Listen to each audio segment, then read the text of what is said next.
देवस्य धीमहि धियो यो नः प्रचोदयात्।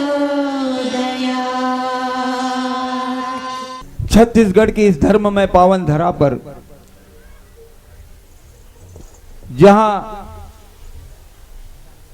त्रिवेणी संगम की लहरें प्रवाहित होती हैं, उस त्रिवेणी संगम पे आज संत समागम के अवसर पर हम सब के बीच में यहां उपस्थित हैं श्री गायत्री परिवार शांति कुंज हरिद्वार के प्रमुख डॉक्टर प्रणव पंड्या जी और उनके साथ हमारे संत समाज परम श्रद्धेय परम पूज्य श्री प्रेमानंद जी महाराज, स्वामी जालेश्वर जी महाराज, स्वामी पुरुषोत्तमाचार्य जी महाराज, आप विराजमान हैं। हमारे छत्तीसगढ़ के सांसद महासमुंद लोकसभा क्षेत्र के आदरणीय श्री चंदूलाल जी साहू भी हम सबके बीच में उपस्थित हैं।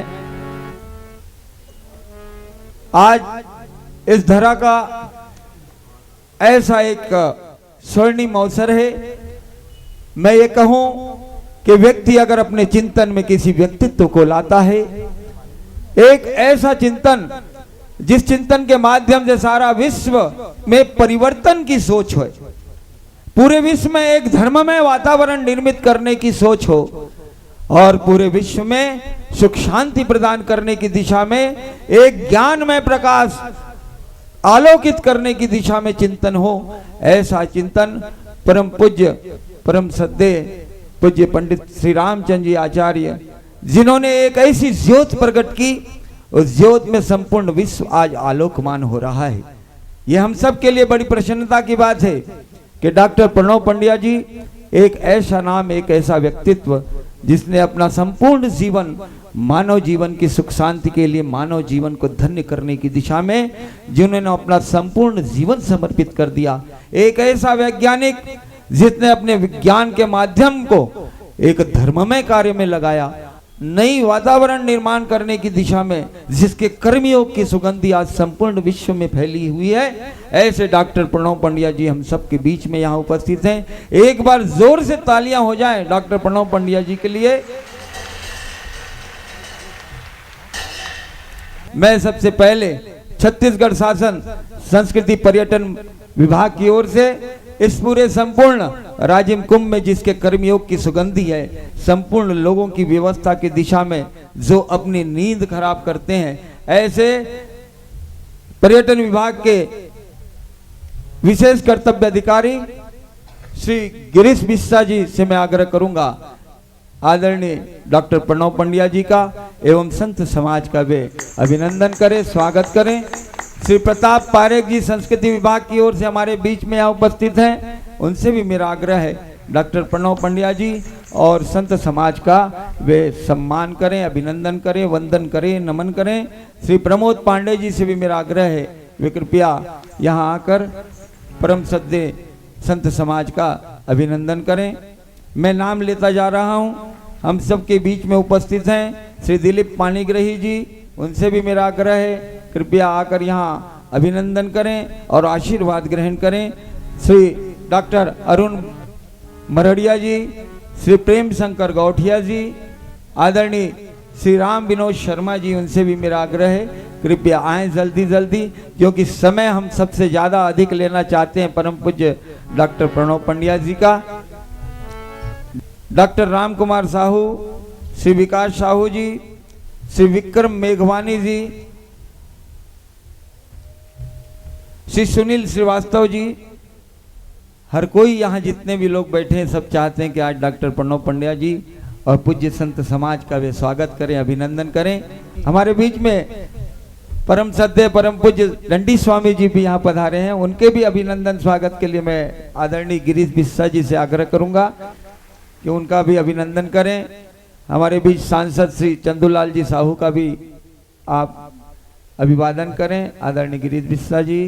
बस हम इसके बाद स्वागत के क्रम को यहाँ विराम दें और हम प्रवेश करते हैं इस दिव्य आलोकमय वातावरण में, जहाँ परम पूज्य आज डॉक्टर प्रणव पंड्या जी उपस्थित हैं और पूरे विश्व को जिस पर भरोसा है।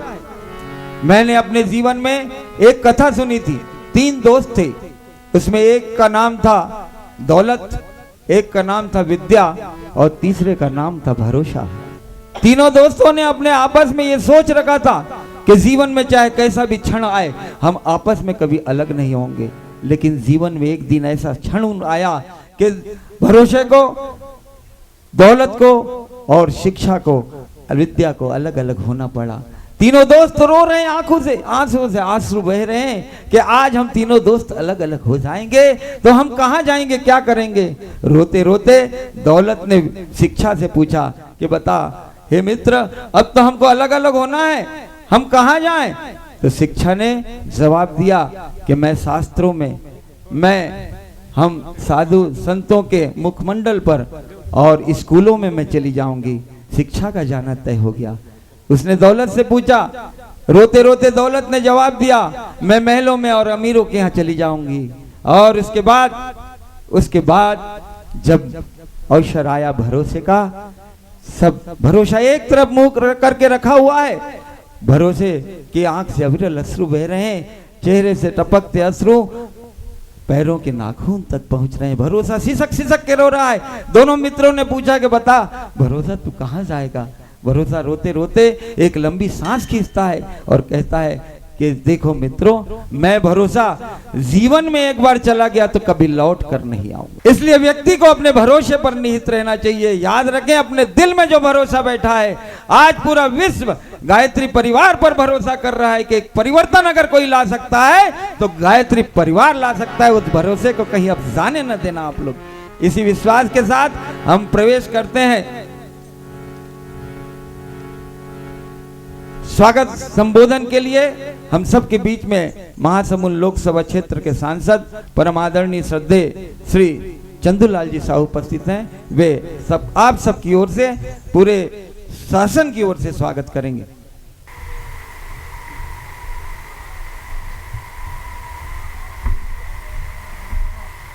बोलिए वेद माता गायत्री की जय, राजीव लोचन भगवान की जय, कुलेश्वर नाथ भगवान की जय।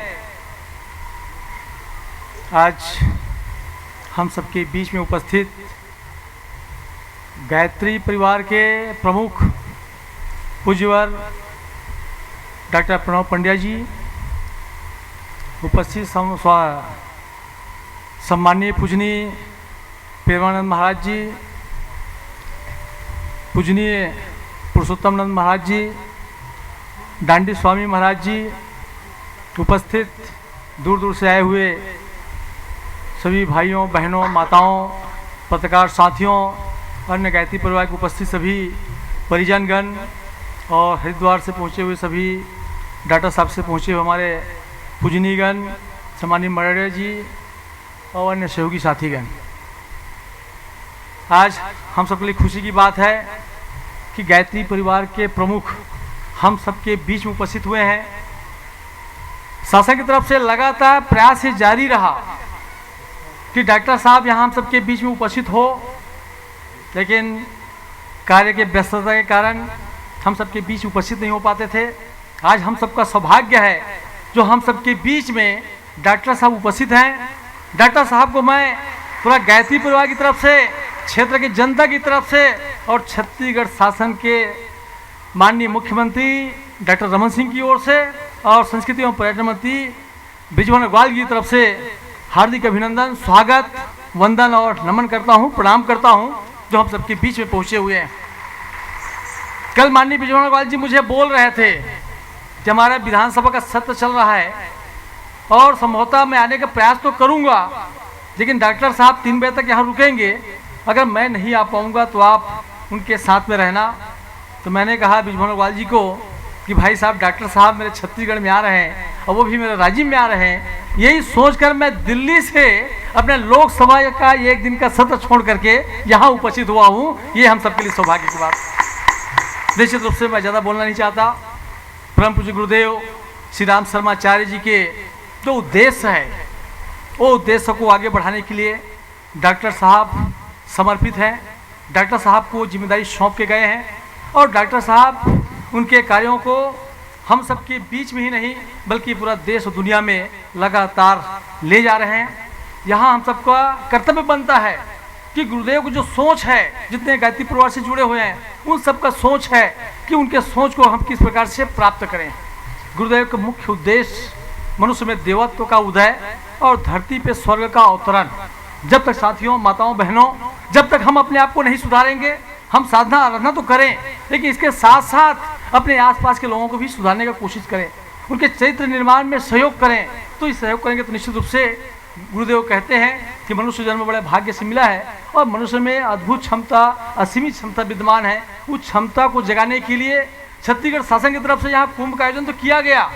अनेक साधु संत महात्मा यहाँ उपस्थित भी हुए और लगातार अपने वाणी से हम सबको आशीर्वाद भी देते रहे। लेकिन दुर्भाग्य ये है कि हम इनके आशीर्वाद को, इनके वाणी को अपने जीवन उतारने का प्रयास नहीं करते। आप सबसे मेरा निवेदन और प्रार्थना है कि हम सब जितने भी साधु संत महात्मा का जो वाणी सुनते हैं, जितने भी उनका उपदेश सुनते हैं, उन उद्देश्य को अपने जीवन में उतार करके उनके हिसाब से चलने का प्रयास करें तो निश्चित रूप से हम सब महान बन सकते हैं। मैं आज के इस पावन अवसर पर सभी अतिथियों को प्रणाम करते हुए जो हमारे इस धार्मिक नगरी में पहुंचे हुए हैं उसके लिए साधुवाद देते हुए अपनी बात को समाप्त करता हूं। जय हिंद, जय भारत, जय छत्तीसगढ़। बहुत बहुत धन्यवाद परम श्रद्धेय आदरणीय श्री चंदूलाल जी साहू। हम लोग बहुत अधिक सब इस बात के लिए आतुर हैं कि डॉक्टर प्रणव पंड्या मुझे मुखर हो। उनके मुखर होने के पहले पूरे संत समाज की ओर से बहुत ही संक्षेप में आप सबके समक्ष हैं परम श्रद्धेय संत श्री प्रेमानंद जी। इस राजिम कुंभ में, इस संत समागम के मंच से हम संतों की ओर से आप सबको इस महाशिवरात्रि का जो पावन पर्व पर यहाँ पर जो है शाही शोभा यात्रा और शाही स्नान पर्व होता है उसमें आप सब लोग पधार कर जो है इस राजिम कुंभ का पुण्य फल प्राप्त करें, यही मंगल कामना करता हूँ। और शांति कुंज परिवार जो है, गायत्री परिवार जो है, ये विचार क्रांति अभियान के द्वारा विश्व के अंदर में विचार पूजन के माध्यम से जो गायत्री परिवार जो प्रचार और प्रसार कर रहा है, मैं चाहता हूं कि प्रणव पंड्या जी के नेतृत्व में अधिक से अधिक जो है ये हमारे सनातन धर्म की जो धर्म ध्वजा है उनको लहराते रहे। ऐसी मंगल कामना और शुभकामना करते हुए अपने वाणी को विराम देता हूं। हरिओम तत्सत, हरिओम तत्सत, हरिओम तत्सत। एक बार कमर सीधी कर लें और सूर्य जिसका देवता है, गायत्री मंत्र का देवता सूर्य है। प्रसविता सविता, प्रसव करने के कारण, ब्रह्मांड का प्रसव करने के कारण सविता, प्रसविता सविता, उसकी आराधना का मंत्र है गायत्री मंत्र, सद्बुद्धि का मंत्र है गायत्री मंत्र। बहुत दिनों से भ्रांतियां प्रचलित थीं कि गायत्री मंत्र सबको नहीं करना चाहिए, पर ये धीरे धीरे निर्मूल होती गई और गायत्री मंत्र आज घर घर में, जन जन के बीच में बोला जा रहा है। इसे सद्बुद्धि का संसार बड़ा है, सद्बुद्धि बड़ी है, जितनी बड़ी पॉपुलेशन बड़ी है उसी के हिसाब से सद्बुद्धि की भी आवश्यकता है। और परम पूज्य गुरुदेव ने गायत्री का विस्तार किया, जन जन के बीच में विस्तार किया। मैं ऐसे गुरु को नमन करते हुए आप सबसे प्रार्थना करता हूँ कि हम उस गायत्री महामंत्र के माध्यम से अपने जीवन को ऊंचाई की ओर ले चलें। गायत्री महामंत्र का अर्थ सबको मालूम है, परंतु मैं चाहूँगा कि एक बार आप सब मेरे साथ उसको दोहराएं। उस प्राण स्वरूप, सुख स्वरूप, दुख नाशक, श्रेष्ठ, तेजस्वी, पाप नाशक, परमात्मा के दिव्य तेज को हम अंतरात्मा में धारण करें। वह परमात्मा जो देव स्वरूप है हमारी बुद्धि को सन्मार्ग की ओर प्रेरित करें। ओम भूर्भुवः स्वः तत्सवितुर्वरेण्यं भर्गो देवस्य धीमहि धियो यो नः प्रचोदयात्। ओम गुरुर्ब्रह्मा गुरुर्विष्णु गुरुरेव महेश्वरः गुरुः साक्षात् परब्रह्म तस्मै श्री गुरुवे नमः। अखंड मंडलाकारं व्याप्तं येन चराचरं तत्पदं दर्शितं येन तस्मै श्रीगुरुवे नमः। मातृवत् लालयित्री च पितृवत् मार्गदर्शिका नमोस्तु गुरुसत्तायै श्रद्धा प्रज्ञायुता च श्रद्धा प्रज्ञायुता। परम पूज्य गुरुदेव परमवंदनीय माता जी माँ गायत्री की सूक्ष्म उपस्थिति में मंच पर विराजमान हमारे बीच में बैठे हुए सभी स्वामी गण, दंडी स्वामी सच्चिदानंद जी, स्वामी प्रेमानंद जी महाराज, स्वामी जागेश्वर जी, ज्ञान स्वरूपानंद जी, स्वामी योगाचार्य जी, स्वामी पुरुषोत्तमाचार्य जी और अभी अभी पधारे स्वामी बालकदास जी महाराज। और अपना राजनीति के क्षेत्र में बजट सेशन चल रहा है, ऐसे में उस सेशन का एक दिन को स्किप करके, एक दिन को छोड़ करके आने वाले, और वो भी इसलिए कि मैं आ रहा हूँ और मुख्यमंत्री ने आपसे अनुरोध किया तो आप एक दिन के लिए आ गए। श्री चंदूलाल साहू जी, आप सभी हमारे देवतुल्य भाइयों, देवी स्वरूपा बहनों, शक्ति स्वरूपा माताओं, मीडिया के सभी सदस्यों, सभी हमारे बीच में बैठे हुए प्राणवान हमारे धार्मिक जनों, भाइयों बहनों, धर्म की परिभाषा है धारणा धर्म इत्याहु धर्मो धारयति प्रजा। जो प्रजा की रक्षा कर सके वो धर्म।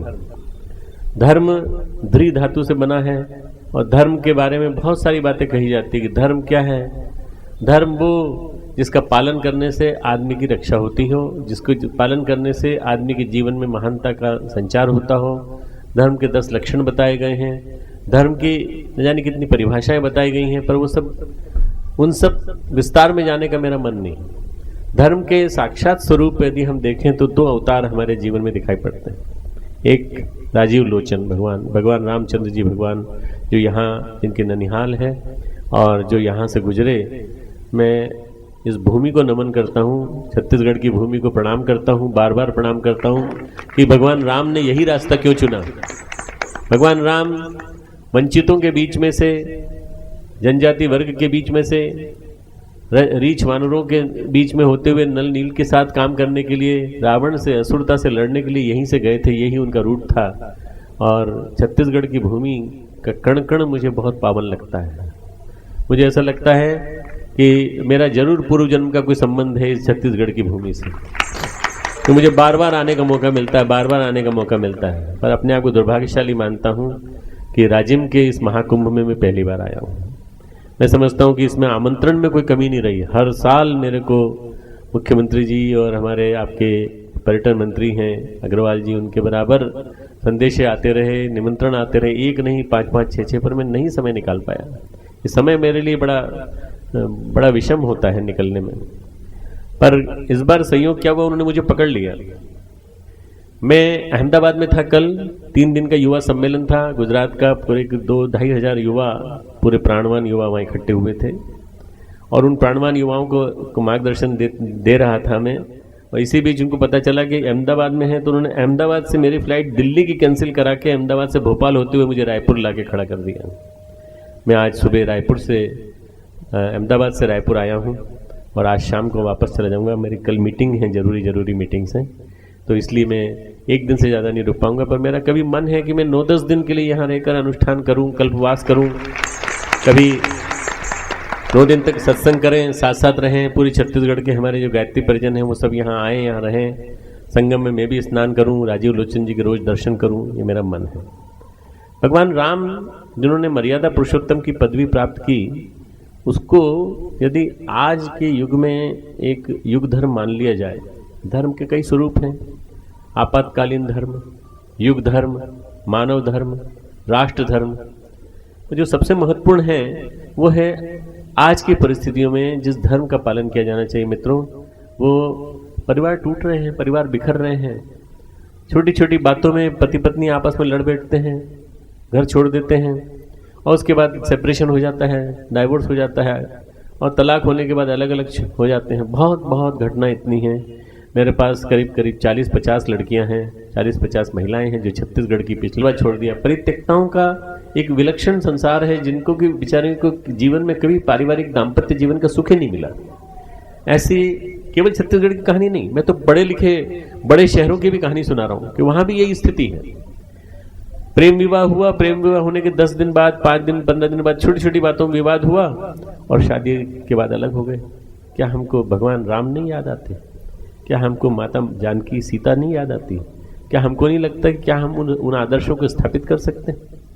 क्या हम उस दाम्पत्य जीवन की मर्यादाओं को स्थापित करते हुए 14 साल तक तजी तजी भूषण भोग सुख जियत अवधि की आस, सारे आभूषण भोग सुख छोड़ने वाले और अवधि की आस, अयोध्या नरेश जब आएंगे तब हम भोग सुख करेंगे, ऐसा राम हमें आदर्श नहीं दिखाई पड़ता?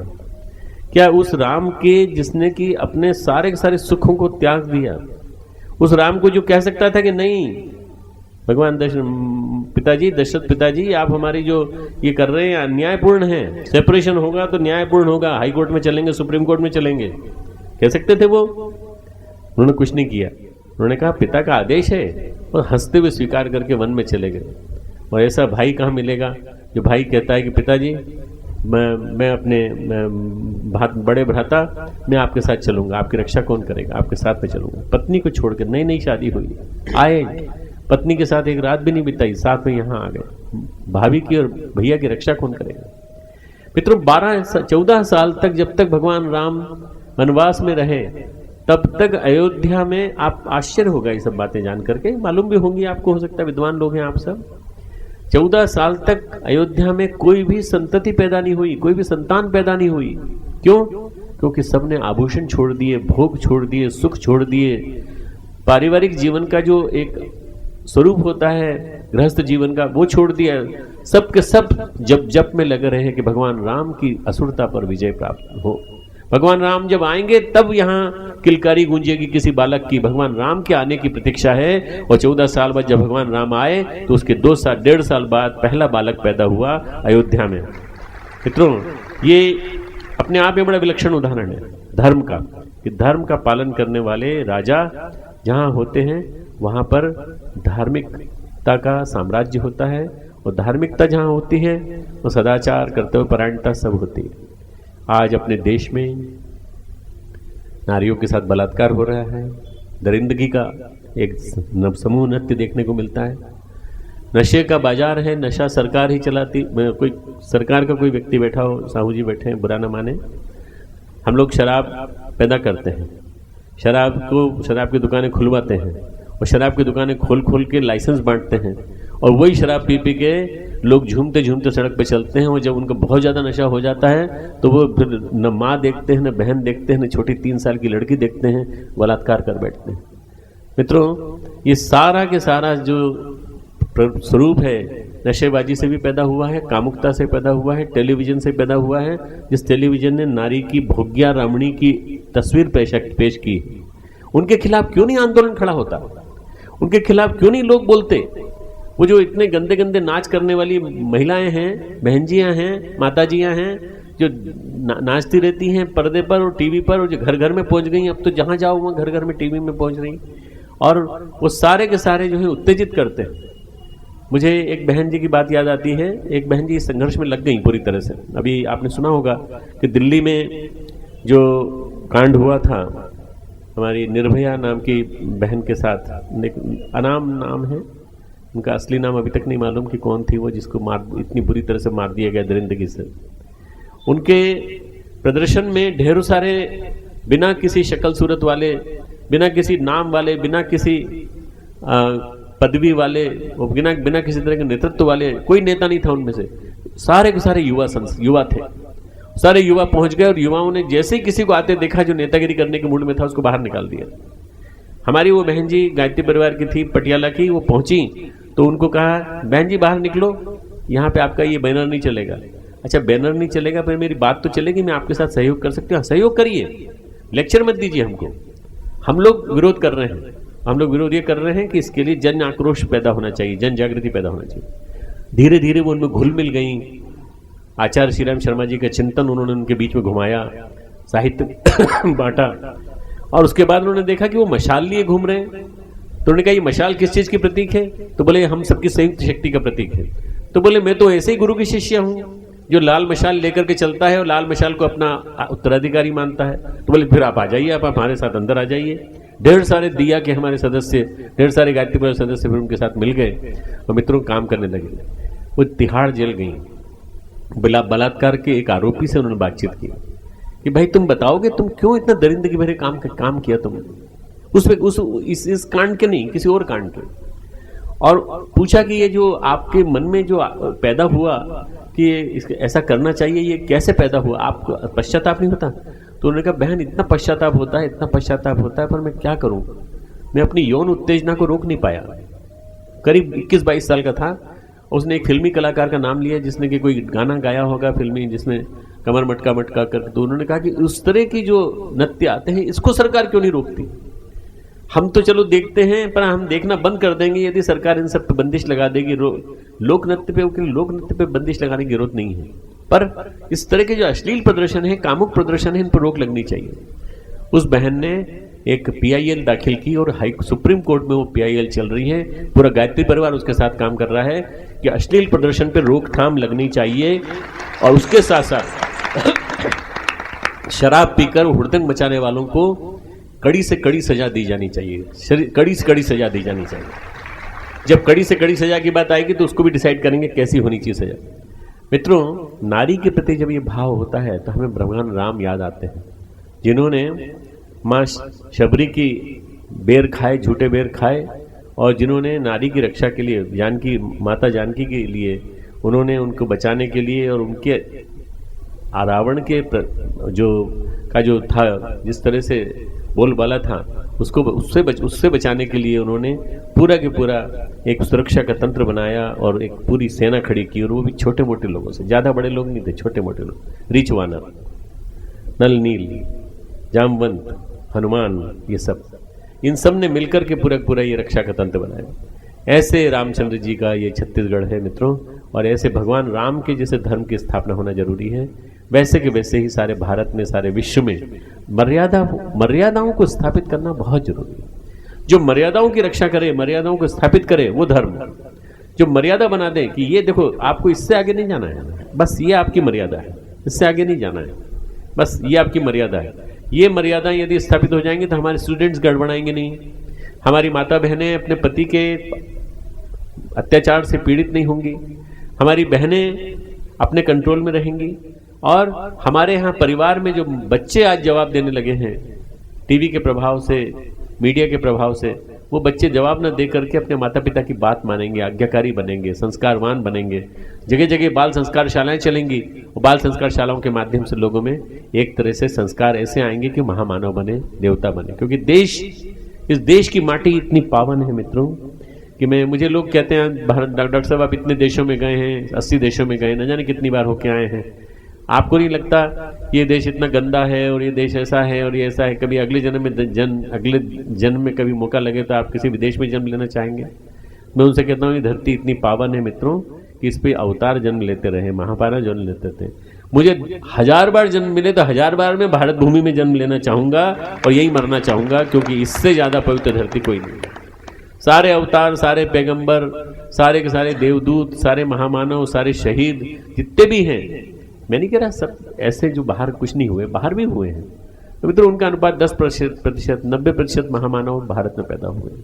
यह हमारी ऐसी भूमि है जिस भूमि में लोग अब परमार्थ के लिए अपना सब कुछ करने के लिए तैयार रहते हैं, अपना सब कुछ अर्पित करके।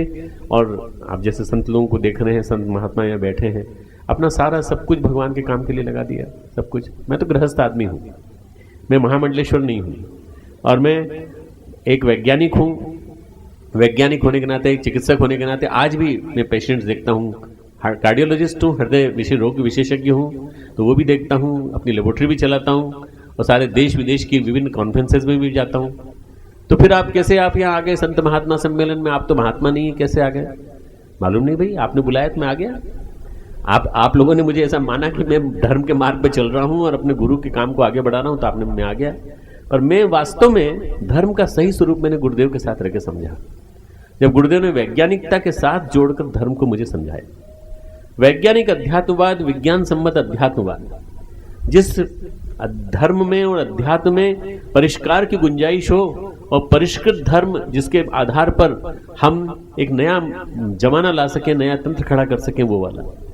मूढ़ मान्यताओं, आडंबरों, अंधविश्वासों से परे हम कैसे चल सकते हैं, ऐसा धर्म स्थापित होना चाहिए।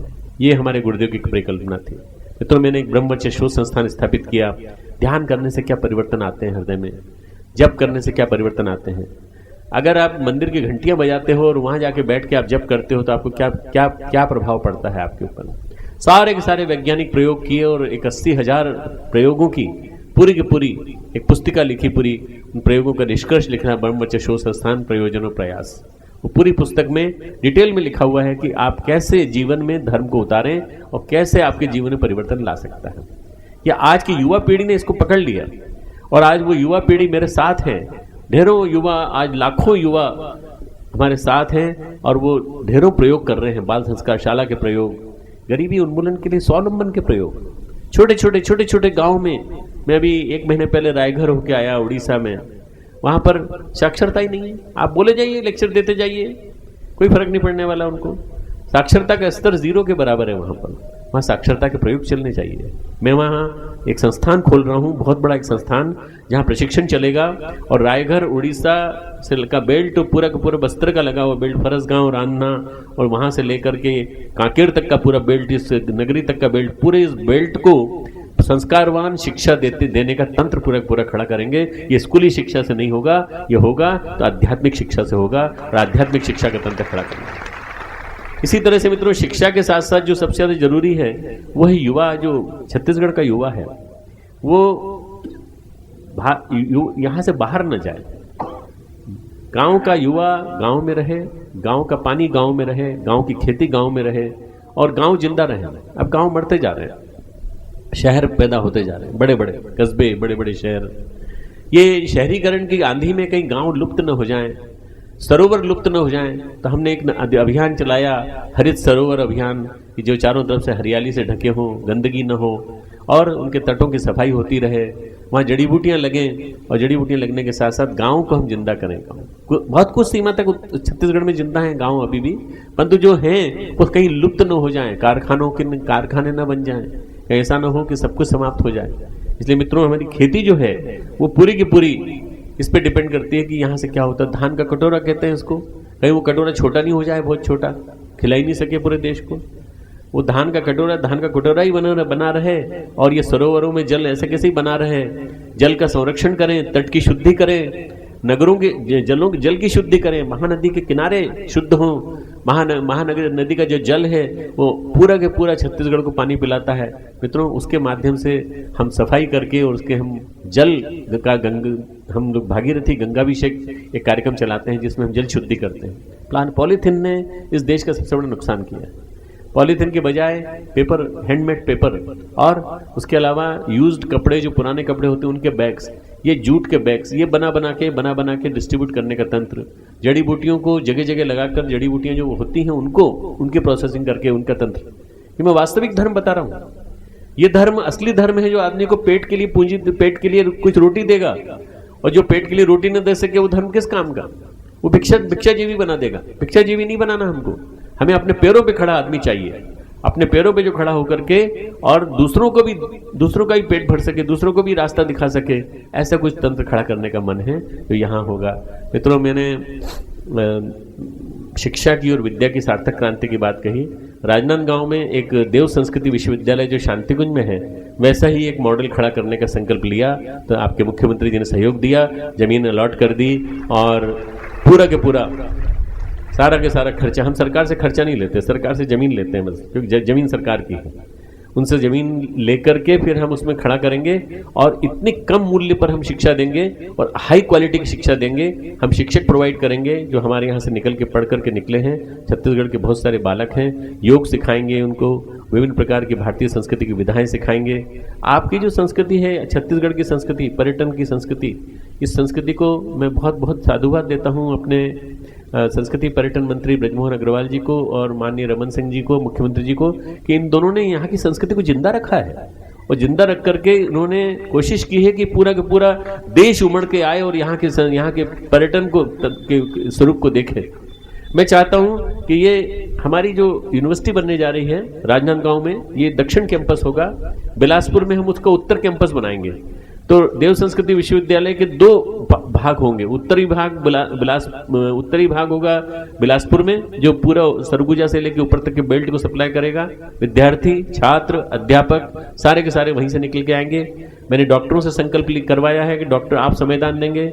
मैंने विश्वविद्यालय के अध्यापकों से संकल्प कराया है कि आप संविधान करेंगे। और आप देखिए कि बिना कम से कम खर्च में, डोनेशन वाले कॉलेजेस नहीं, कम से कम खर्च में हम कैसे एक महामानव तैयार कर सकते हैं, इसका एक मॉडल, शिक्षा का मॉडल बनाने का मेरा मन है, जो मैं वहां तैयार करना चाहता हूँ। छत्तीसगढ़ में बैठा बहुत दूर हूँ, हरिद्वार बहुत दूर है छत्तीसगढ़ से। यहाँ से उत्कल एक्सप्रेस जाती है, जिसमें भर भर के यहाँ से छत्तीसगढ़ के लोग आते हैं, मेरे यहाँ आते हैं। पर मेरे लिए बहुत दूर है, क्योंकि मैं पूरे देश में घूमता रहता हूँ, सब जगह जाता हूँ। तो मेरे निगाह में, क्योंकि गुरुदेव ने कहा था छत्तीसगढ़ मेरा हृदय है, अगर गुरुदेव ने कहा था छत्तीसगढ़ मेरा हृदय है, तो मेरा भी हृदय छत्तीसगढ़ है। और इसके लिए कुछ अधिक से अधिक काम करने का, अधिक से अधिक काम करने का संकल्प मन में बना रहता है।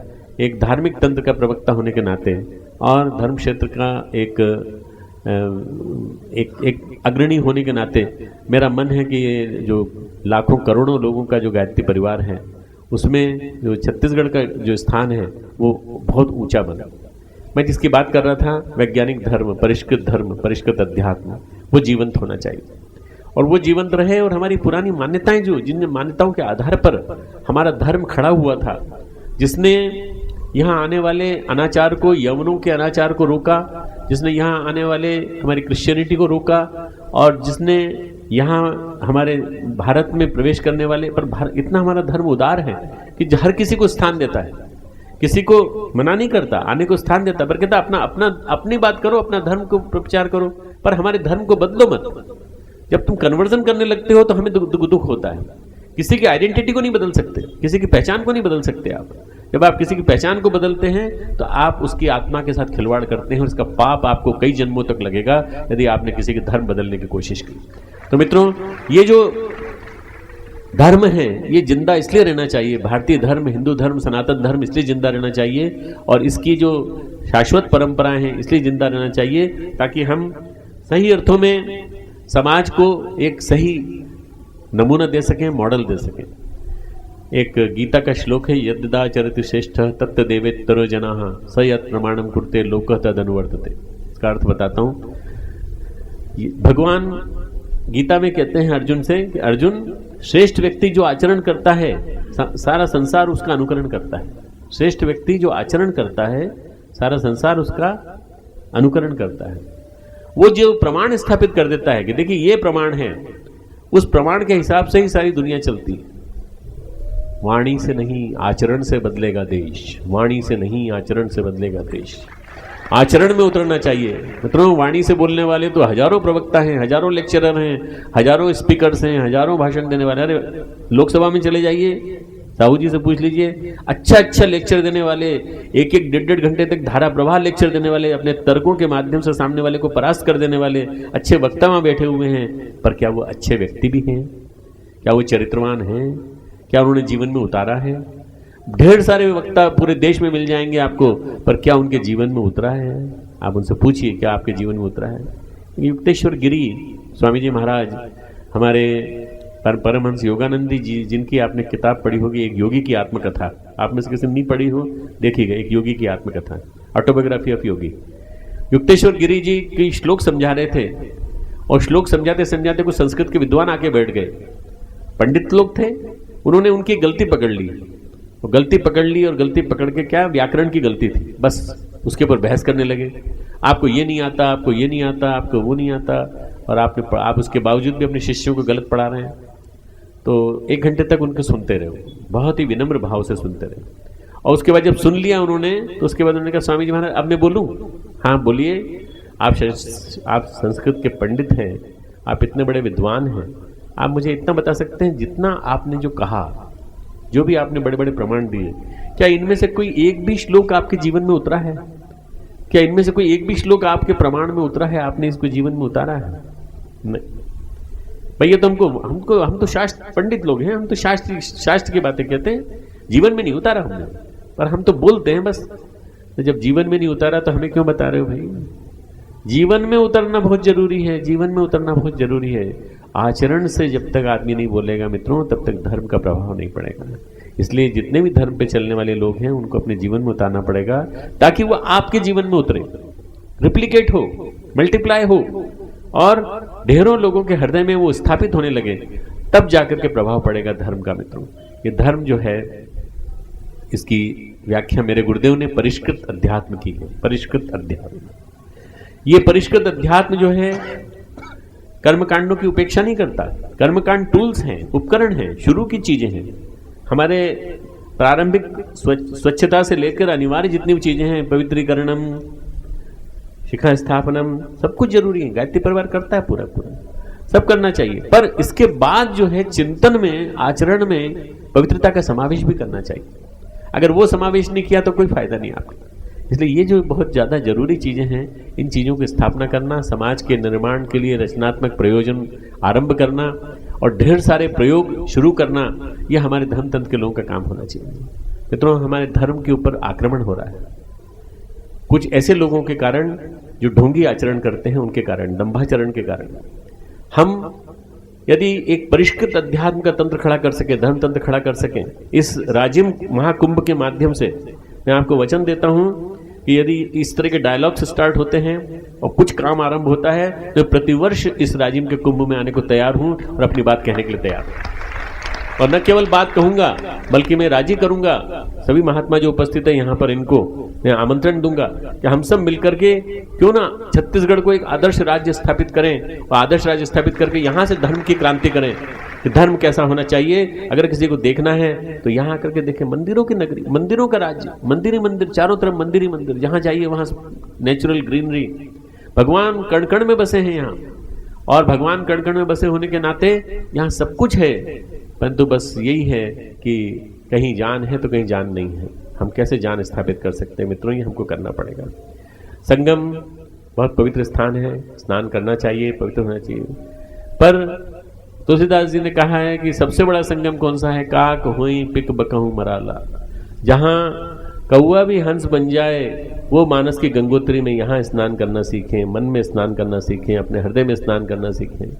3 हैं, श्रद्धा, प्रज्ञा, निष्ठा। त्रिपदा गायत्री के 3 चरण हैं, इन तीनों चरणों में स्नान करेंगे तो आप देखिए कि आप अपने अंदर ही अंदर में हंस बन जाएंगे, और हंस बनते ही गायत्री आपके ऊपर विराजमान हो जाएगी, नीर क्षीर विवेक के प्रतीक के रूप में आपके जीवन में स्थापित हो जाएगी। यही धर्म आने वाले दिनों में मित्रों पूरे भारत को बचाएगा, और पूरे भारत को सारे विश्व में स्थापित करेगा। धर्म हमारी शक्ति है, धर्म हमारा प्रमुख बल है, धर्म हमारी वास्तव में इतनी बड़ी चीज है कि धर्म के पीछे जो आज बहुत सारी सत्ताएं हमला कर रही हैं, हाथ धो के पीछे पड़ी हैं, और ये बराबर सनातन धर्म के ऊपर हमला हो रहा है, चाहे वो कम्युनिज्म हो, चाहे वो क्रिश्चियनिटी हो, और चाहे वो कोई भी पार्टी हो। मैं उसका नाम नहीं लेता किसी पार्टी का, क्योंकि वो उनके निहित उद्देश्य है। मित्रों, हमें कोशिश करनी पड़ेगी कि हमारा धर्म तंत्र जीवंत रहना चाहिए, जागृत जीवन। इसीलिए हमारा नारा जो हमने बनाया है गायत्री परिवार ने, वयम राष्ट्रे जागरयाम पुरोहिता, हम पुरोहित राष्ट्र को जागृत और जीवंत बनाए रखेंगे। पुरोहित उसको कहते हैं जो एक कदम आगे चलता है, एक कदम आगे बढ़ाता है। पुरश्चरण, पुरोहित पूरा एक कदम आगे चल करके मार्गदर्शन करता है, कहता है आओ मेरे पीछे पीछे आओ, आप सब जो यहाँ बैठे हैं आप सब पुरोहित बन जाइए, आप सब धर्म तंत्र के पुरोहित बन जाइए। गायत्री परिवार के कम से कम 300 प्रज्ञापीठ, शक्तिपीठ छत्तीसगढ़ में है। मित्रों, यदि आप चाहें तो आप सभी महात्मा लोग और जितने भी आप लोग बैठे हैं उनको माध्यम बनाइए, उनके माध्यम से आप लोगों की जन चिकित्सा कीजिए, मनोचिकित्सा कीजिए, उनके अंदर बैठे हुए मनोविकारों को निकालिए, दुर्भावनाओं को निकालिए, और सनातन धर्म का प्रचार कीजिए। आप देखिए तो सही कैसे नहीं होता। मूर्ति कोई भी हो सकती है मित्रों, गायत्री माता की मूर्ति नहीं चलती तो कोई बात नहीं, कोई और मूर्ति आ जाएगी ना, भगवान राम की आ जाएगी, भगवान कृष्ण की आ जाएगी, कोई भी, हनुमान जी की मूर्ति। इस युग के देवता तो हनुमान ही है। अगर हनुमान जी आ जाए तो कोई अतुलित बल धामम, पवन के समान चलने वाले, पवन वेग से चलने वाले ऐसे आदर्श इष्ट कौन हो सकते हैं? सभी इष्ट देवताओं से, सभी देवी देवताओं में किसी में कोई भेद नहीं है, केवल हमारे दिमाग में भेद बना रहता है, नहीं तो बाकी धर्म में किसी तरह का कोई भेद नहीं। तो हम अगर चाहें तो अपने मन में उनकी मूर्ति स्थापित करके, जो हमारा इष्ट है उसकी मूर्ति स्थापित करके अपना कर्म बना सकते हैं। एक जो आज के युग का आपातकालीन धर्म है, मैं बताना चाहता हूँ। आपातकालीन युग धर्म ये है मित्रों, हमारा देश कई विसंगतियों से गुजर रहा है। उसमें सबसे बड़ा अमेरिका पे एक आक्रमण हुआ, तो अमेरिका के यहाँ 9/11 9 सितंबर को जो आक्रमण हुआ, 11 सितंबर को जो आक्रमण हुआ, उसके बाद मित्रों वहाँ उन्होंने सुरक्षा की ऐसी व्यवस्था कड़ी कर दी कि हर एक को उससे गुजरना पड़ता है। तो वहाँ किसी तरह की कोई घटना उसके बाद घटी नहीं, 12 साल हो गए। हमारे देश में आतंकवाद इतना ज़्यादा पनपा है, इतना ज़्यादा पनपा है, हमारे देश की परिस्थितियाँ दूसरी हैं। हमारे देश में बॉर्डर खुली पड़ी है, न जाने कहाँ कहाँ से लोग बाहर से आ जाते हैं, इधर पाकिस्तान से, उधर बांग्लादेश से, उधर चीन से, उधर नेपाल से, सब जगह से, और सब देश को तोड़ने में लगे हुए। हमें अपने देश को बचाने के लिए अपनी सीमाओं से बाहर जाकर के अपने देश की रक्षा करनी पड़ेगी। देश की रक्षा वास्तव में धर्म का पालन करने वाले युग सैनिक ही कर सकते हैं। कोई जमाना था जब नाथ संप्रदाय के लोग यवनों का आक्रमण, यवनों से झेलने के लिए खुद खड़े हो गए थे युद्ध करने के लिए उनके खिलाफ, और उनसे युद्ध किया था। कोई जमाना था जब शिवाजी की सेना के लोगों ने, शिवाजी के उनके जो मुक्ति सेना थी, उनकी छल छद्म से उन्होंने यवनों का आक्रमण का से जूझा था। मित्रों, आज उसी तरह से आवश्यकता है कि हम उन लोगों से जूझें, उन लोगों से मुकाबला करें जिन लोगों ने हमारे यहाँ सेंध मार रखी है, जिन लोगों ने हमारे यहाँ हमारे धर्म के बीच में और गड़बड़ियाँ करने की कोशिश कर रहे हैं। ये जो नक्सलवाद पनपा है मित्रों, उग्रवाद पनपा है, उसी वजह से पनपा है। उसमें कोई सिद्धांतवादी लोग नहीं हैं, सब के सब ऐसे हैं जो चाहते हैं कि किसी तरह से विघटन हो। मित्रों, हम सब लोगों को प्रयास करना पड़ेगा कि हम कोशिश करें कि हमारे धर्म तंत्र के माध्यम से हम एक ऐसी वाहिनी खड़ी करें जो सबकी रक्षा कर सके, सबको रक्षा का आश्वासन दे सके कि हम सबकी रक्षा करेंगे, धर्म के मूल्यों की रक्षा करेंगे। आज ये टेलीविजन की संस्कृति जो है वो ऐसी संस्कृति को ले आई है कि गांव गांव में गंदगी फैल गई है। इससे युद्ध करना भी हमारा आज का युग धर्म है, आपात धर्म है। इस आपात धर्म की रक्षा भी हमें करनी पड़ेगी। मित्रों, आप लोगों को सबको आगे आना पड़ेगा, अपने घर से बचाव करना पड़ेगा, अपने घर में अपने बच्चों से सोचना बचाव करना पड़ेगा। आप अपने बच्चों को संस्कार देना चाहते हैं तो सबसे पहले अपने घर से चालू करिए। आप ही बोल देते हो अपने बच्चे से कि पिताजी बाहर वो आए हैं, चाचा जी आए हैं, उनसे मिलना है, वो मिलने के लिए आए आपसे। बोले बेटा जाके बोल दे कि मैं नहीं हूँ घर में। अब वो बेटा जाके बाहर बोल देता है पिताजी अंदर है, बैठे हैं और कह रहे हैं कि वो घर में नहीं है। तो घर से झूठ बोलना सिखाना चालू कर दिया आपने, घर से झूठ बोलना सिखा दिया। बाल संस्कार शालाएं अपने घर से चालू होंगी, अपने परिवार से चालू होंगी, अपने माता पिता से चालू होंगी। आप अपने घर में अपने बच्चों से शुरुआत करोगे, ईमानदारी का पाठ पढ़ाओगे और श्रमशीलता का पाठ पढ़ाओगे, स्वावलंबन का पाठ पढ़ाओगे, तब शुरुआत होगी। धर्म का पालन वहीं से शुरू हो जाता है। धर्म केवल पूजा पाठ का नाम नहीं है, धर्म कर्तव्य परायणता का नाम है। धर्म का अगर सही अर्थों में कोई पर्यायवाची ढूंढा जाए तो कर्तव्य परायणता, duty, your duty to the various things. आपका कर्तव्य मानव मात्र के प्रति क्या है, अपने परिवार के प्रति क्या है, अपनी पत्नी के प्रति क्या है, अपने बच्चों के प्रति क्या है। इतना आपने निभा लिया तो फिर आप राष्ट्र और समाज की चिंता करिए। पहले अपने आप को संभालिए। अपने आप को संभालना सबसे बड़ा धर्म है मित्रों।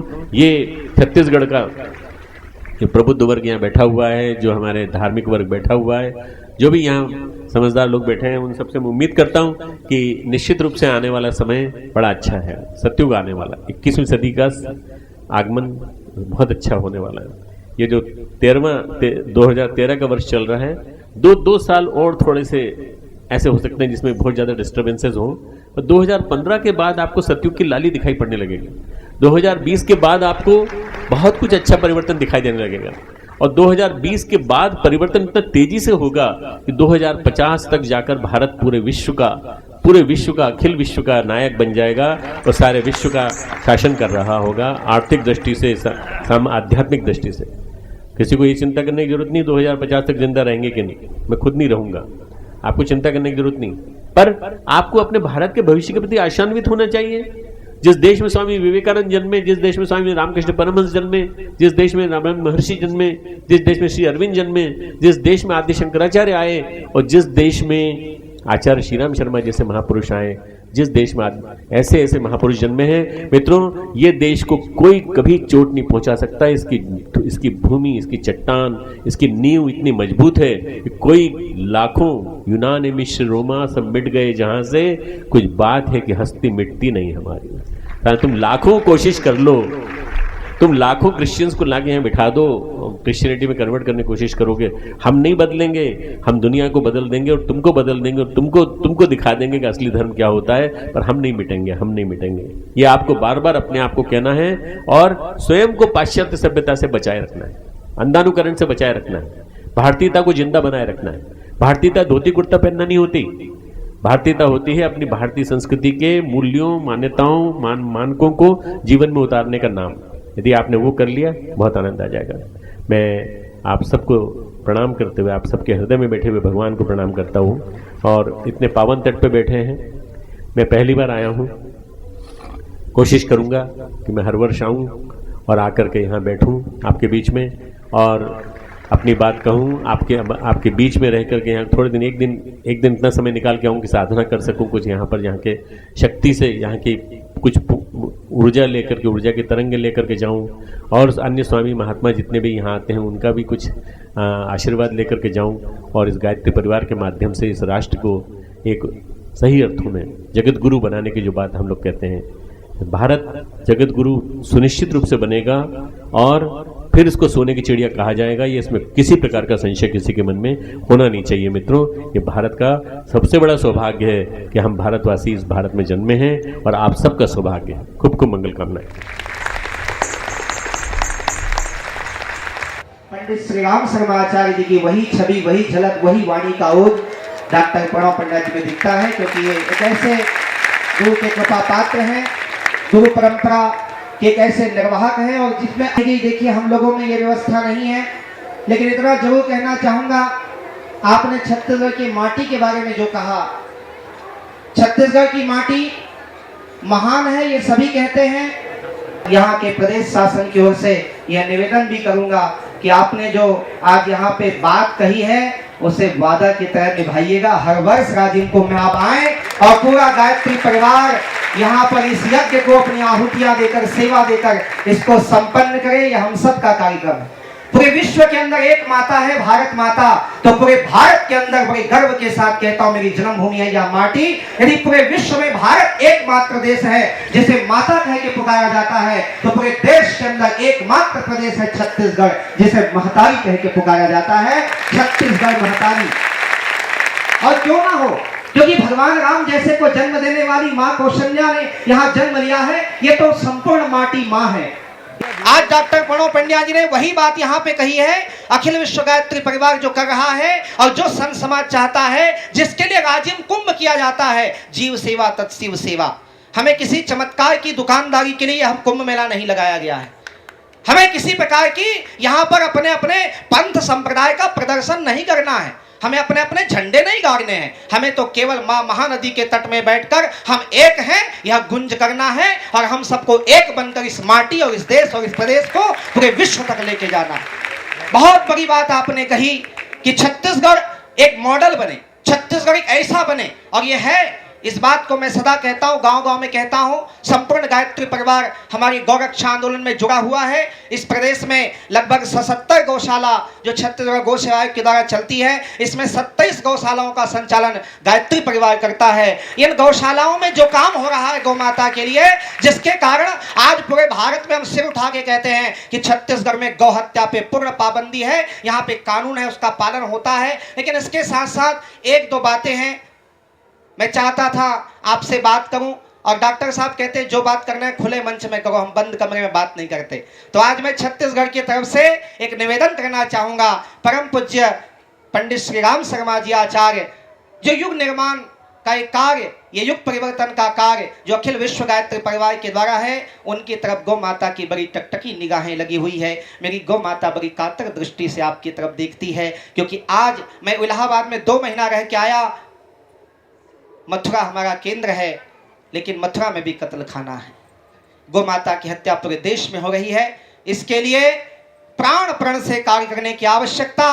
केवल 3 बातें कह के बात विराम दूंगा।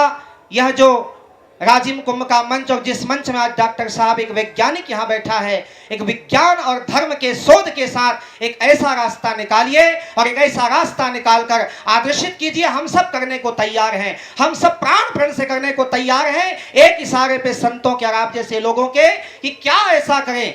सबसे पहली बात तो हमें गौव्रती बनना चाहिए, क्योंकि जो डालडा घी खाते हैं ना, उनको गौ माता की जय बोलने का कोई अधिकार नहीं है। जो लोग जर्सी गाय का दूध पीते हैं वो गौ हत्या बंद हो कहें तो उनके मुंह से बदबू आती है। देशी गाय के दूध का प्रचार हो, देशी गाय के घी से हमारे यज्ञ होने चाहिए, हमें गौ पालन करना चाहिए। हमारे सभी मठ मंदिर आश्रमों में देशी गाय होनी चाहिए और गौ माता के घी से, गौ माता के दूध से, दही से, पंचगव्य से हमारे सारे यज्ञ कर्म और संस्कार होने चाहिए। तब कहीं जाकर हमारा गौवंश बचेगा और हम गौभक्त कहलाएंगे। प्रेम से बोलिए वेद माता गायत्री की, श्री राजीव लोचन भगवान की, कुलेश्वर महादेव की। डॉक्टर प्रणव पंड्या जी पूरे संत समाज इस दिव्य भावांजलि को विमोचन के अवसर पर आपका आशीर्वाद प्रदान करें।